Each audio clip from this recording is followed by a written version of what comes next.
Saya nggak tahu ini berita yang dilemparkan oleh para buzzer dari pihak sana pun saya nggak tahu. Dugaan saya seperti itu. Ini permainan kata-kata yang dibungkus sedemikian rupa untuk menjatuhkan Doktif. Padahal dalam laporan LP yang di Polda Jabar itu tidak ada sangkut pautnya dengan Ibu Doktif.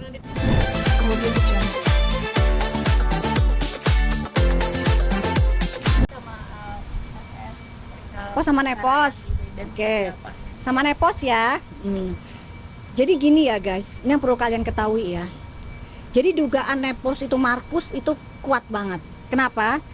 Karena dia malah mengetahui progres yang terjadi di Kejaksaan Medan. Ya. Jadi dia lucu, dia tahu bahwa ada pergantian jaksa yang dilakukan di Kejaksaan Negeri Medan. Sementara ya, logikanya jika dia bukan Markus, itu nggak bisa diketahui. Ya, pergantian jaksa itu dilakukan oleh Kejaksaan Agung, betul? Betul. Ya, jadi dugaannya Doktif, dugaan ya ini ya, bahwa mereka ini mengkondisikan jaksa adalah saudara dari Justiper, dari Bokir. Luar biasa kan? Jadi mereka mengkondisikan hingga ke titik itu. Jadi apa sebutannya Markus ya? Nepos, Nebrus, Nedol, itu sampaikan ke kamu. Kamu Markusnya gagal total di Medan. Ya sayang ya. Jadi gini, dari Kejaksaan Agung mereka mencium ada gelagat yang tidak benar. Karena kejaksaan ini ingin benar-benar tegak lurus. Ya, tidak ada yang bisa dikondisikan. Ternyata ada usaha dugaannya pengkondisian bahwa jaksanya menggunakan saudara dari Bokir, Justiper. Ya, ternyata ada instruksi bahwa memang harus diganti biar supaya kejaksaan juga netral dan tegak lurus. Ya, saudara Bokir, saudara Justiper adalah benar-benar Justiper.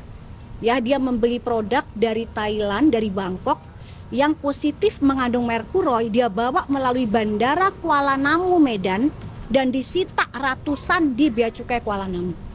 Ya. Jadi mau ngelak kemana lagi? Kasihan juga kejaksaannya nanti dibully sama netizen, dibully sama masyarakat Indonesia yang cerdas, yang smart. Oh ya, untuk yang kasusnya Suneo ya, ini kasusnya kan salah satu barang buktinya DNA salmon. DNA salmon tuh barangnya sama seperti glowing booster cell-nya DRG. Jadi kita lihat bagaimana kinerja Polda Metro Jaya, Dirkrimsus menangani ini. Ya, karena ini adalah barang yang sama. DNA salmon di rumah saja itu di-labeling oleh saudara DRL. Ya, dari Ripe Skin di-labeling.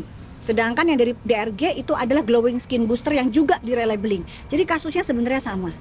Dan alhamdulillah pelaporannya Doktif sudah naik sidik. Dan Doktif yakin pelaporannya DRG juga akan naik sidik. Seperti itu. Status dokter di Medan gimana? Statusnya ya itu nggak jelas sampai sekarang. Seperti itu. Makanya Doktif juga ayo dong buruan P19-nya kok nggak diungkapin sama si Pak Anus. Cuman diapin beritanya kalau sudah masuk kan P19. Kan ditolak, kenapa nggak tersiar di media? Ayo cumi-cumi coba Doktif mau tanya, gimana itu beritanya kok nggak diapin sama si Anus? Ditanyakan dong, apakah betul pada saat masuk ke Kejaksaan P19 harusnya cumi-cumi juga menanyakan itu. Ini orangnya. Ya, jadi jangan cuman di-up-nya seolah-olah udah masuk, seolah-olah naik, dilempar sama Kejaksaan P19. Ya, jadi juga penyidik juga hati-hati ya dari Polres Medan. Yuk tegak lurus kalian kinerjanya. Ini dipantau loh oleh masyarakat Indonesia, dipantau dan Doktif nggak akan bisa diam. Apalagi jika ada dugaan kriminalisasi ketidakadilan di sini. Oh, gimana? Hah? Yang jelas kalau memang ada seperti itu, ada dugaan, yang jelas Doktif pasti akan buka laporan, intinya seperti itu. Oh ini satu lagi nih sebelum nanti Doktif ini lagi habis peeling ya, kemarin kan habis dari Maldives nih. Ya kan nanti kan pasti akan di ini kan goreng. Tuh mukanya begini, ini habis peeling sayang. Coba kalau kalian ketemu sama Doktif 3 hari lagi udah glowing. Nah, jadi coba kalian tanya ke SS kenapa? Kena azab. Oh ya kan kena azab gitu kan gorengannya. Doktif kena azab. Kena azab. 3 hari lagi kalian lihat Doktif udah kinclong ya. Dan kalian harusnya tanyakan ke ular ya dan pemujanya ya, kok ular ke SS maksudnya Doktif ya. Itu kok selalu pakai masker setiap kesini? Ya kenapa? Lagi flu kali. Enggak selalu, enggak ada. Jadi gini ya, kamu kan menjual skincare. Ya kamu harus pede dong dengan kondisi kulit kamu. Gitu. Ya kan? Pede. Ayo, lepas masker kamu, tampilkan kulit kamu dengan kamera wartawan yang sebegini nih. Gitu. Gak usah takut. Ya. Ya kan, kamu kan bilangnya mulus yang menjual skincare kamu, padahal kan dugaannya kamu nggak pernah pakai skincare kamu sendiri, ya kan? Pakai skincare brand yang ternama, ya kan? Tapi kamu menjual itu, tapi pada saat bertemu dengan wartawan tanpa filter, kamu tutup gunakan masker. Itu adalah bentuk penipuan publik, ya. Oke, jadi buat masyarakat be smart. Nah ini wartawan-wartawan di sini melihat secara langsung wajahnya SS loh. Cuman mereka nggak mau ngomong. Kenapa? Karena jurnalis itu harus netral. Ya cumi-cumi juga harus netral ya. Oke ya, jadi semua harus netral. Wartawan itu jurnalis harus netral, nggak boleh berpihak ke satu sisi. Ditaruh lagi. Bener nggak, ya? Setuju. Soal TSK yang di Medan seperti apa? Nggak jelas. Jadi gini bang, teman-teman. Jadi coba saya tambahin dari informasi dari dari Doktif bahwa untuk terkait dengan perkara yang di Medan itu kita tuh P19 karena ada beberapa rekomendasi yang sepengetahuan kami gitu ya, informasi yang tidak dijalankan oleh tim penyidik Polrestabes Medan. Ada apa dengan penyidik Nah, Polres sehingga itu menjadi pertanyaan, kenapa kok dengan ada beberapa tahap yang dilewati kok beliau ditetapkan sebagai tersangka? Betul. Nah, makanya dari begitu dimasukkan ke dalam ke pengadilan, ke kejaksaan itu dikembalikan berkas itu karena dianggap kurang lengkap, belum lengkap sehingga tim penyidik Polrestabes Medan ini harus melakukan tahap-tahap yang sudah direkomendasikan untuk bisa menetapkan Doktif ini sebagai tersangka. Kenapa kok bisa tiba-tiba langsung dilanjutkan begitu, tidak mengikuti prosedur yang sebenarnya? Nah, itu yang kita tidak tahu. Itu Kembali coba ke masyarakat ya, kalian tahu ada apa sebenarnya. Jadi dugaan ada apa-apa di Polres Medan, dugaannya, nah itu Doktif pikirkan ke arah situ. Ya mungkin ya Nepus atau Markus agak kenceng juga ya gitu ya. Oke. Dok, soal yang di Bandung laporan dikait-kaitin sama laporan Hedi Sagara seperti apa, Dok? Nah, boleh bisa dijawab?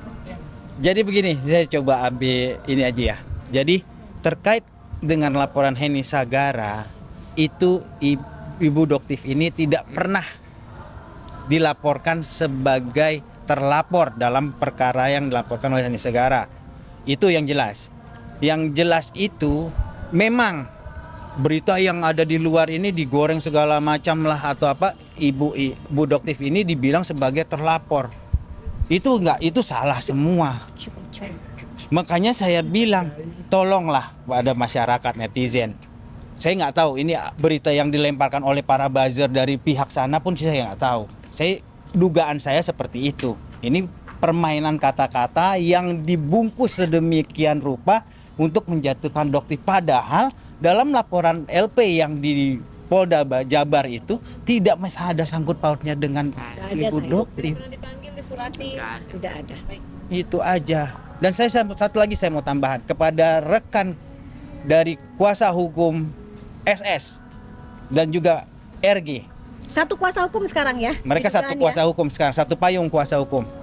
Terkait dengan laporan kita, laporan Doktif yang ada di Polres Jakarta Timur, tolong sebagai warga negara yang baik dan taat hukum, yang menghormati hukum, tolong datang. Penuhi panggilan tim penyidik di Polres Jakarta Timur. Baik itu RG, saudari RG sebagai saksi dan saudara SS sebagai terlapor dan beberapa anggota timnya yang kita laporkan juga terkait kejadian persekusi, pencemaran nama baik, fitnah, dan ada kejadian tindakan asusila yang terjadi di Jakarta Timur. Kami mohon datang ke Polres Jakarta Timur untuk memberikan keterangan yang selama ini saudari RG tidak pernah datang, padahal statusnya hanya saksi. Itu lucu buat kami, saksi loh, bukan terlapor. Nah, ini menjadi suatu yang agak lucu buat kami. Itu aja yang jelas. Insya Allah berdasarkan informasi dari pihak penyidik terhadap laporan kita yang di Jakarta Timur, beliau sudah dikirimkan untuk saudara SS, sudah dikirimkan surat undangan kembali. Jadi saya mohon untuk datang. Jadi minggu depan ada panggilan untuk SS di Jakarta Timur, silakan datang. Kalau tidak datang, ya jangan kaget tiba-tiba naik sidik dan dijemput paksa. Ya jangan kaget. Ya, dah. Oke? Thank you. Satu lagi tinggal. Tadi di dalam berapa pertanyaan dan seputar apa aja? Jadi gini ya, lucu. Ya, Dokter bilang bahwa Jadi Doktif kan punya bukti-bukti ada penyebaran data pribadi, Doktif ya. Tapi pada saat pemeriksaan awal itu si SS ini menolak tidak pernah. Tapi kan Doktif punya data buktinya semua. Ya. Jadi pada saat Doktif tunjukkan bukti bahwa memang dia menyebarkan ini, barulah dia mengakui, iya Pak. Nah, kalian di situ bisa pikirkan, penyidik aja di-prank sama SS. Ini di-prank guys, penyidik aja di-prank. Seandainya Doktif tuh nggak punya bukti itu, mungkin penyidik akan percaya aja. Tapi Doktif punya semua buktinya. Jadi Doktif tunjukin buktinya ini loh Pak, ini. Oh iya, ternyata emang berbohong si SS ini, bahwa memang dia ada jelas banget di situ menyebarkan datanya Doktif. Bukti apa sih dokter? Bukti apa? Bukti bro, ya macam-macam banyak. Video, ada chat, screenshot semua lengkap. Berapa pertanyaan? Tadi kita tambahan ya cuma Cuman hanya dua atau tambahan tiga aja, dua pertanyaan tiga tambahan banyak. hanya untuk melengkapi saja. Dan kita juga sekalian memberikan bukti-bukti yang terbaru. Karena dari pihak penyidik meminta ada bukti yang lain tambahan, ya udah kita serahkan hari ini. Gitu aja. Yang sebenarnya malah memperberat ya. Betul. Jadi awal malah membuka tabir sebenarnya. ya. Jadi ya udahlah, yuk jujur aja, nanti kalau dipanggil ke sini atau dipanggil ke Jakarta Timur kan pada saat persekusi dengan jelas dan lantang banget kamu mengatakan Doktif pemeras, dibayar oleh pensupport Merkuri terbesar di Indonesia. Ayo yuk hadepin penyidik, yuk ungkapkan itu semua ya dengan bukti-buktinya. Ya kalau emang Doktif pemeras ada buktinya, jika memang Doktif dibayar oleh pensupport Merkuri terbesar di Indonesia buktinya. Sampai detik ini Doktif tidak tahu. Dan seandainya kamu tahu siapa orangnya, silahkan dilaporkan. Ya, kenapa? Karena tidak ada yang melindungi pemasok Merkuri ke Indonesia. Wajib untuk masuk. Ya, nggak ada. Itu merusakkan kulit masyarakat Indonesia. Wajib untuk masuk ya. Oke? Oke, teman-teman. Thank you ya, makasih. Love you. Cumi-cumi mau naik yuk dokter. Kemudian